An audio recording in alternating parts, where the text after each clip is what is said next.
At 7 in the morning, your dog looks up from the floor and says, "Please don't go to work today." Your cat walks into the kitchen and adds, "And while we're discussing problems, the water in my bowl is 3 hours old." Outside, a crow shouts that it still remembers the sandwich you refused to share last Tuesday. Then your television interrupts everything with breaking news. Every animal on Earth can suddenly speak a human language. Within minutes, the world becomes chaos. Zoos close their gates. Farms stop operating. Parrots begin revealing family secrets.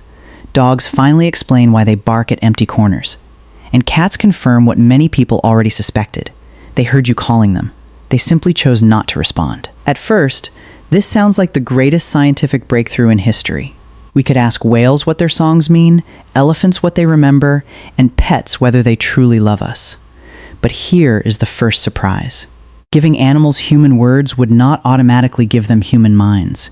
It would reveal the minds already there.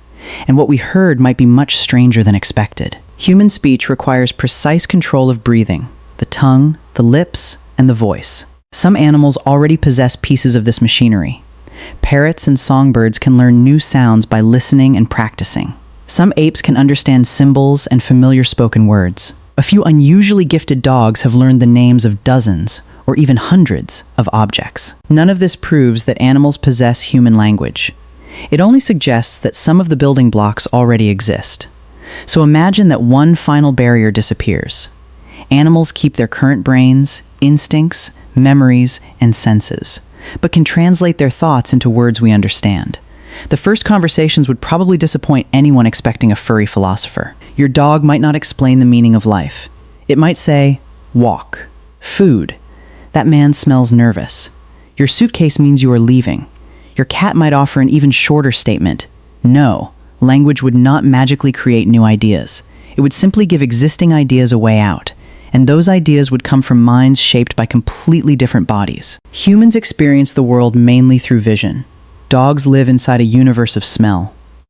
To you, a sidewalk is concrete. To a dog, it is a social media feed written in scent. It contains information about who passed by, how recently they were there, what they ate, whether they were healthy, and perhaps how frightened or excited they felt. A bat might describe a dark room as a landscape made from echoes. A migratory bird might speak about direction without referring to roads, signs, or maps. An octopus might try to explain what it feels like to control 8 arms with a nervous system distributed throughout its body. Then it might stop explaining because one of those arms has opened your refrigerator. Animals would use human words, but they would not necessarily describe a human world. And this is where the situation would stop being funny. We imagine talking animals because we want answers about ourselves. Does my dog love me? Is my cat angry? Do elephants understand death? But animals might use language to discuss their own priorities. A dairy cow might describe the day her calf was removed. A laboratory animal might explain what fear feels like before an experiment. A whale could tell ships that underwater engines are louder and more confusing than humans realize. A pig might look directly into a camera and say, "I know what happens in that building." Suddenly, industries built on the assumption that animals cannot testify would face a crisis. Courts might need to decide whether an animal's statement counts as evidence. Governments might debate whether speaking animals deserve legal rights. Pet ownership could begin to look more like guardianship, and supermarkets would become extremely uncomfortable places. Imagine walking past the meat section while every package has a representative. But language would not create peace.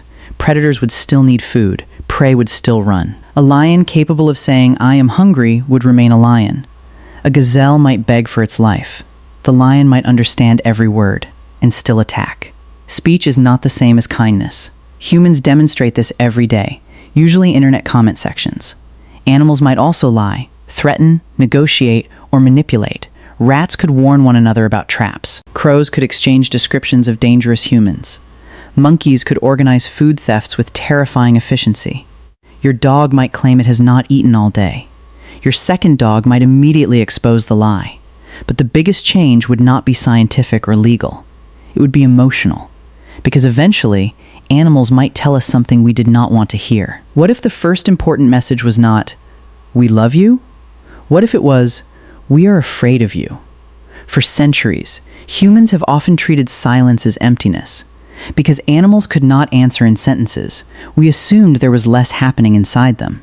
But silence does not prove the absence of memory, fear, attachment, or intention. Language would reduce the barrier between species, but it would not erase it. We might understand their words while still struggling to understand their minds. And perhaps that would be the most important discovery. If animals suddenly spoke, the world would not become a cartoon filled with human personalities wearing fur and feathers. It would become a planet of unfamiliar minds, funny, frightened, intelligent, selfish, social, and alive. Minds that had never been empty, only unheard.